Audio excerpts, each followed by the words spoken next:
Before we perform the surgery, we should take the patient's data. It is important to gather all the data of patients to avoid complications during surgery. We have preoperative evaluation. Case history. The patient started noticing that the tooth 3/8 is not fully erupted a year ago. Patient felt pain and discomfort during the first week of January last year. Medical history. Disease prevalent in the family, none. Cause of death, died of old age. Disease during childhood, common cough and colds. Lungs, normal. Blood pressure, 120/80. Other disease, none. Extraoral examination. No signs of redness and swelling on the cheeks. There is no signs of truisms during mouth opening. No paresthesia in the lower lip.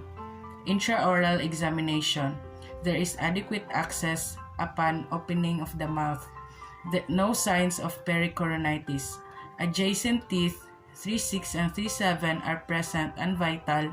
No carious lesion on these teeth. Radiographic interpretation. Type of impaction. Class 1 position A, mesioangular impaction, and it has two roots. The tooth is embedded.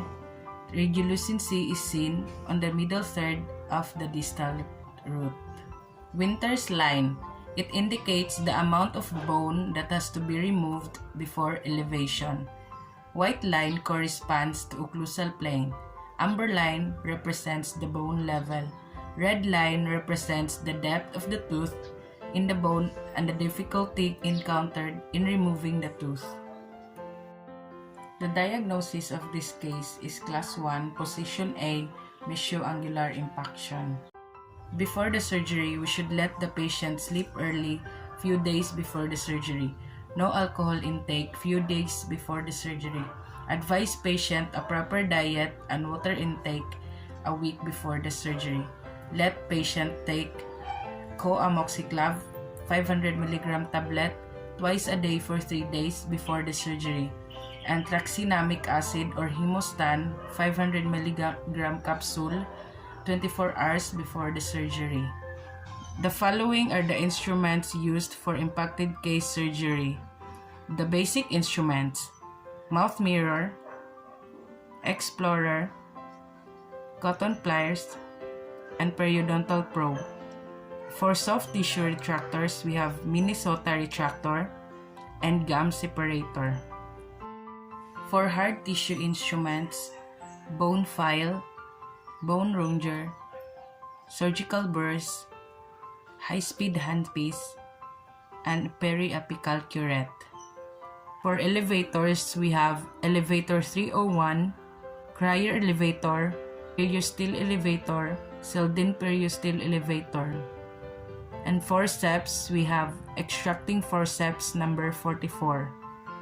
Suturing instrument, suturing needle and thread, needle holder, and surgical scissors. Incising tissues, number 15 surgical blade and scalpel handle. Grasping tissue and controlling bleeding, we have Balsted mosquito forceps, Alice tissue forceps, Adson's tissue forceps, and hemostat.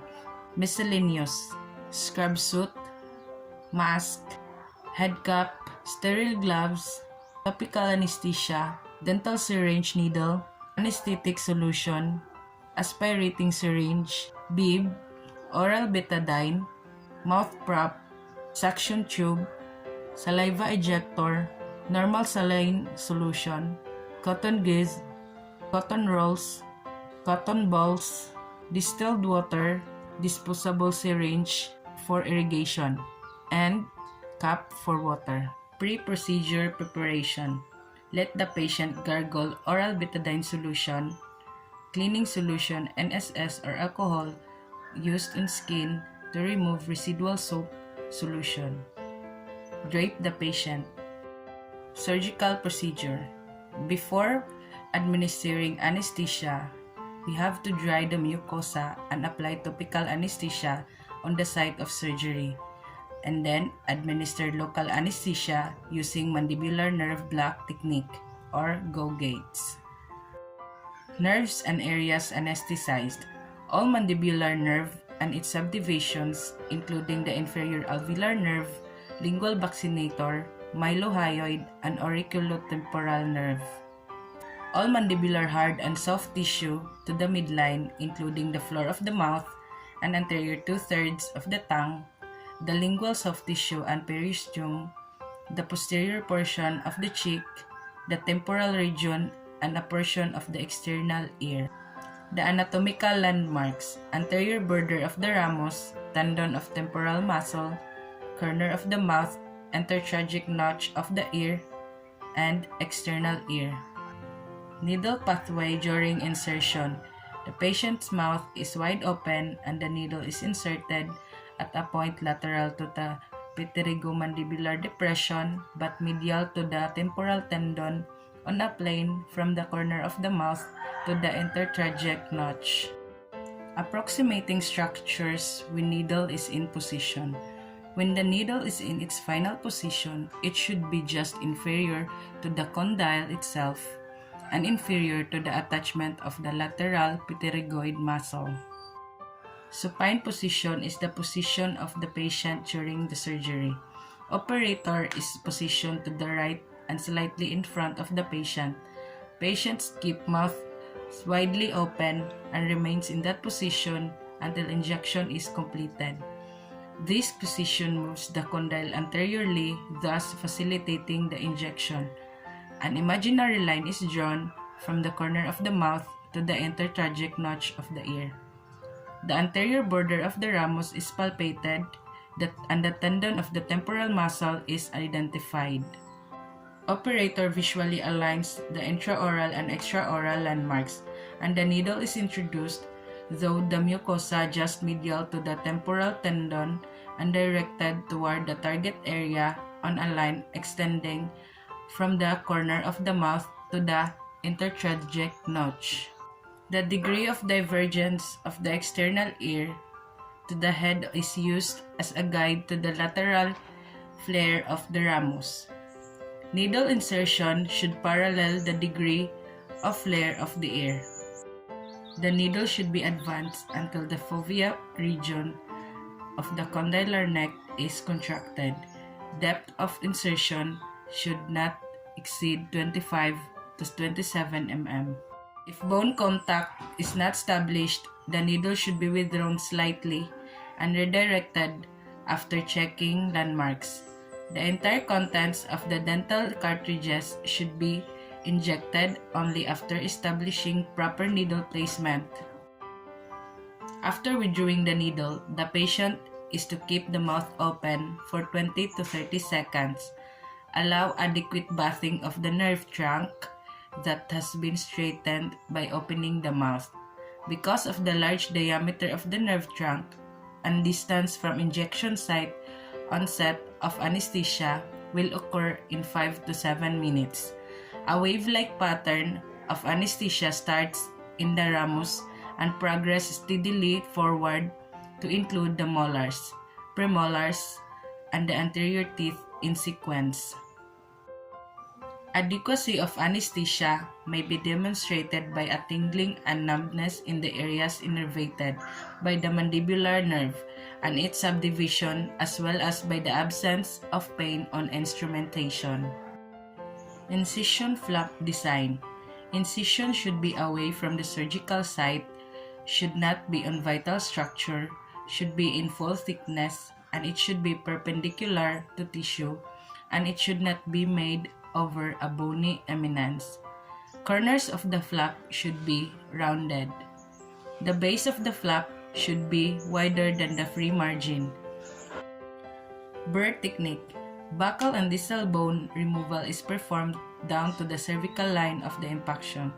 This bone removal should be in a form of thorough and should not involve the full thickness of the lateral cortical plate of the mandible.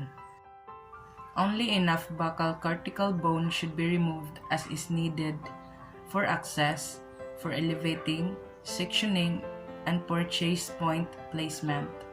The burr used in sweeping motion around the occlusal, buccal, and distal aspect of the crown to expose it. Once the crown has been located, the buccal surface of the tooth is exposed with the burr to the cervical level of the crown and a buccal furrow or gutter is created. Continuous irrigation with normal saline solution to remove debris, avoid overheating due to constant friction. Tooth sectioning, elevating, and extracting.